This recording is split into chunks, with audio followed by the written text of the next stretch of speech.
So last night was pretty interesting. You know, we got to play a little bit of Fortnite and stuff like Eddies. My name is Frank Kuzo. To you, I'm either Coach or Mr. Kuzo. Starting tomorrow, you are mine for the next 3 months. That means no women, no alcohol, no drugs. You will eat, sleep, and podcasting because we are the best of Bygone Geek. So put yourself to the test, be the best of the best.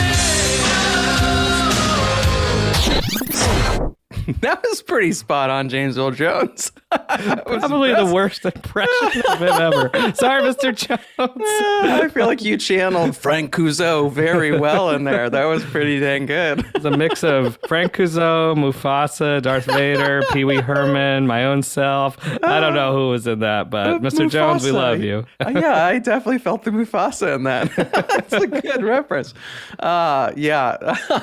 So today, this is interesting because it's episode 29, and we're kind of doing a deep cut here.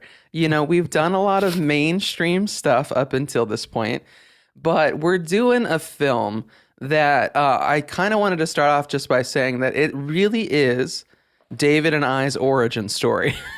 Yes. That it was, I had to think back that it was in August of 2016. So it's been 6 years that I was doing a project for my work that included doing some photography and videography of David working with somebody where he was working at in Ohio at the time. And just through the couple of days, I think that, I tagged along for filming and things like that. David and I started talking, and somehow Best of the Best was brought up. And I don't know who brought it up first, but I feel like the other person is like, what'd you say? He saw me practicing my roundhouse kicks in the corner by myself. Oh, what's this guy doing? Did we just become best friends? Yup! Do you want to go do karate in the garage? Yup! And I'm surprised we waited until episode 29 to do it. We had to build an audience before before everyone decided to stop listening. Couldn't start out with Best of the Best. That's true. Yeah, that's very, very true. This is, I'll just flat out say that, I've done this in other episodes. This is the best martial arts movie to even in 2022, in my opinion. I would 100% agree with that. Yeah.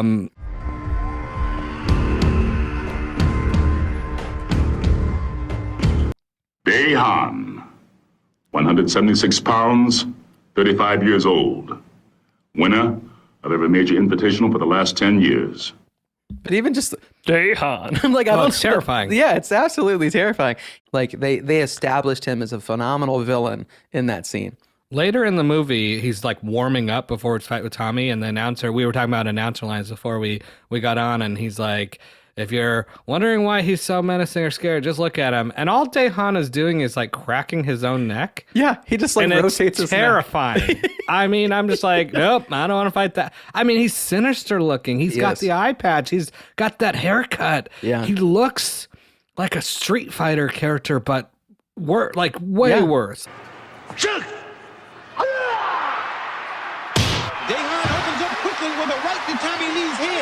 Sadly, this movie only made $1.7 million. Like, that's like... I spent $1 million watching this movie. I bought 1.7 million VHSs of Best of the Best. That's where all my money went. Oh. Yeah, but like that's crazy to me that it was a low-budget movie and then didn't even make its money back.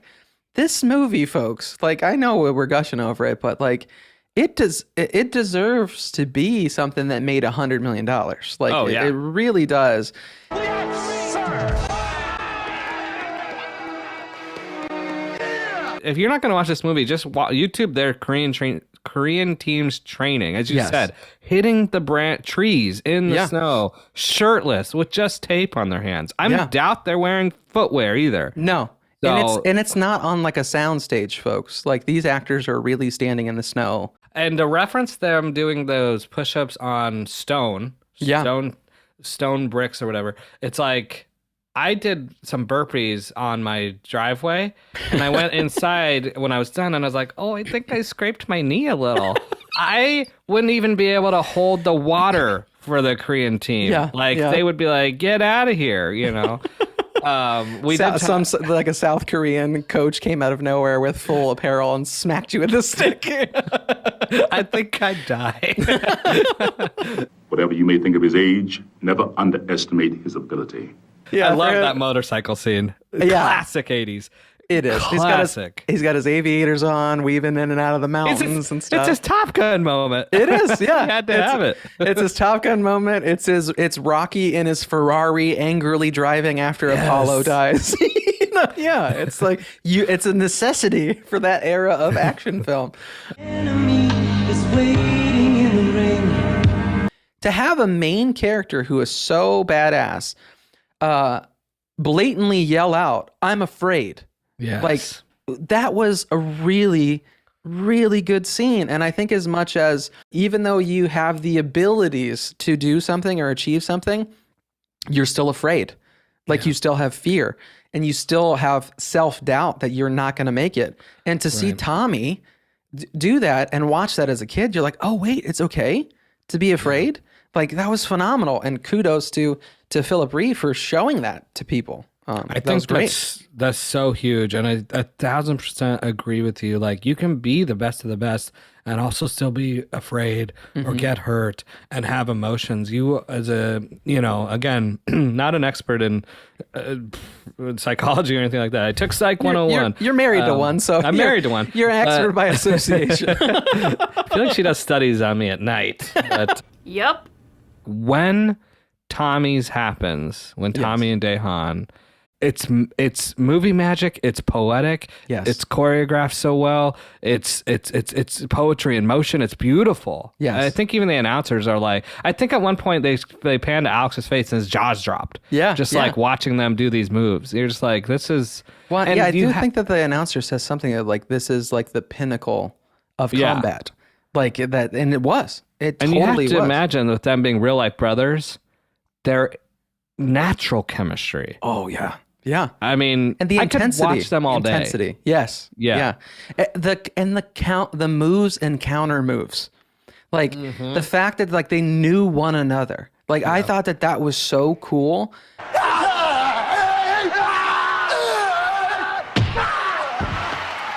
Yeah!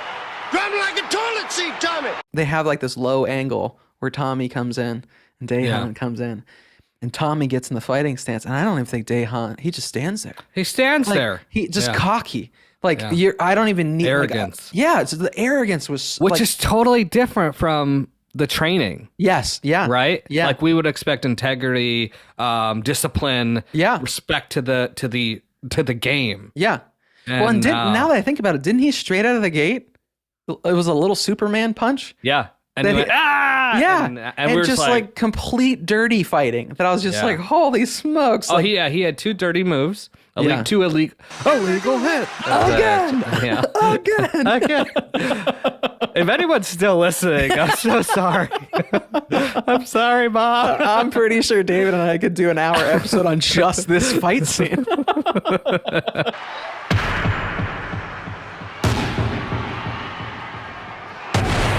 I don't know how much. Are we wanting to spoil it to the point of who wins or doesn't win? No, I think we gotta save that. But too. I do. I'll tell you what. That final sequence. The audience wins. I'll tell everyone. You That's as true. a viewer, you we win. all win. But like, I feel like that final sequence. That I feel like I'll just use an audio reference that won't destroy it for people. But No! like, just like. Just that one. Just I was that. wondering how much you had there. That was great. Just That should be a ringer tone for someone who you don't want calling you. That should be their no. To this day, I feel like if if my dog does something or if I'm responding to something and saying no, I say it as James Earl Jones going no. Yeah. When I reach in for that eighth Oreo, no.